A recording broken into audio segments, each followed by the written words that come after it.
All right, so I just got done at the Kenworth dealership over here, slash International, or it used to be at least. It's called MPE, I think Motor Power, Kenworth and International.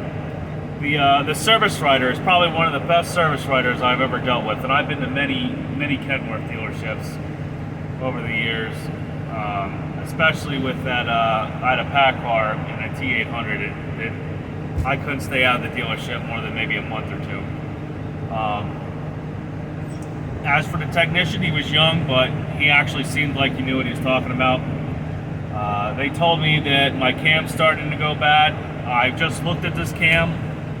I didn't see anything, and when he went to go show me, the technician, apparently where the damage was, he couldn't turn the engine over because he already had some of the lifters and bolts out of it. My initial thoughts was that they were ripping me off. I'm not 100% sure on that right now. Just I don't know. They were very professional. It didn't act like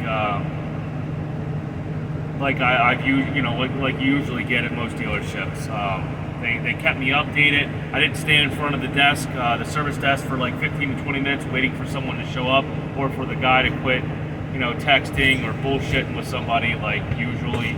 You spend $200,000 on a truck, you expect, you walk in the door, they'd be like, hey, you're here to spend more money. We'll take care of you. But usually that don't happen. So I guess the truck's running a lot better now. You don't hear it knocking, do you? So I guess it's the big question is whether or not the cam's really that bad. I would imagine the truck wouldn't run half decent, and like I said, when I took the valve cover off, I'm pretty sure I would have seen pitted up roller rockers and a pitted up cam, but everything looked normal in there. Maybe I wasn't looking good enough. Maybe I didn't have my head like jammed into the engine. But that's what I was looking for. I know these Cubbins have horrible, cam failures, but I just didn't see it, and apparently he did. So I don't know. We're gonna find out when I get home.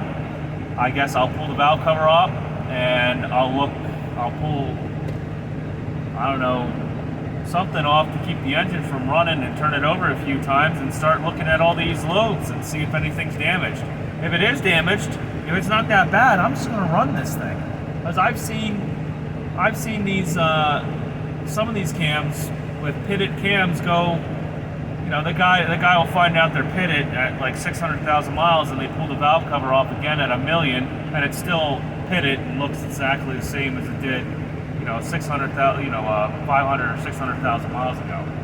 So I'm just gonna take a whack at it, because as of right now, for me to drop, I don't know, probably $10,000 into having two cams installed, it's not worth it, because the engine, it's at 720,000 miles.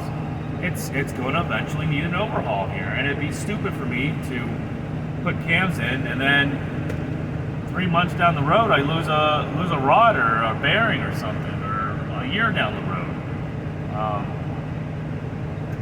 So I can't see that. If anything, if I'm going to run this out, and if the cam starts getting really bad, I'm going to probably end up throwing a used motor in it for about $8,000. I grab a inspected used motor out of National Parts over in Scranton.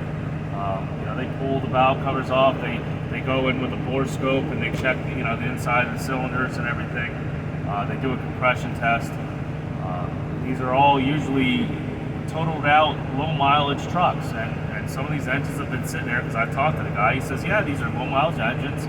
Some of these 870s have been sitting here for 10, 15 years, just sitting there waiting to be put into something.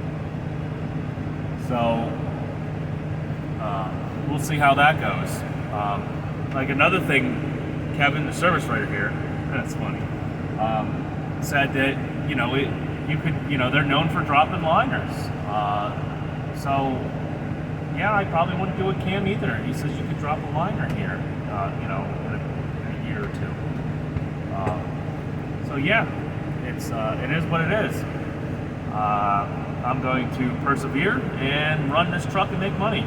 If anybody wondering how much was the bill, it was $1,672, which I don't think is bad.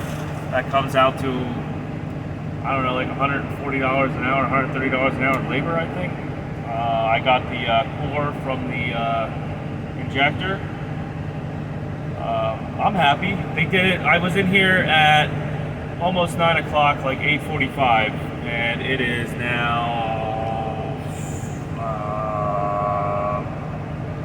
I don't know, I'm going to say like 4 o'clock. They had me out the door here at like 3:30 for, an injector. I mean, some people might say that's pretty quick for an injector, but to me, anything at a dealership that you can go in for and be out the same day is a freaking miracle.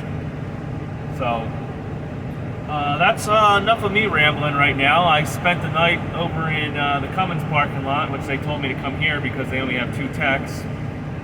And I'm going to go down to the Flying J here and get myself something to eat and take a shower. And, I don't know, probably hit the sack. I spent most of the night last night worrying about, how bad is it? And I guess I did kind of get the worst. I knew the injector was bad, and I did kind of get some of the worst news you can get. The cam's bad, but like I said, it's a 50-50 shot right now of whether or not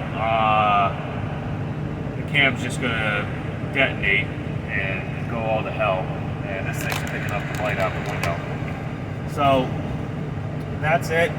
I'm gonna go do my laundry because I only have all I have left is some nice shirts to wear, and take a shower and go to bed.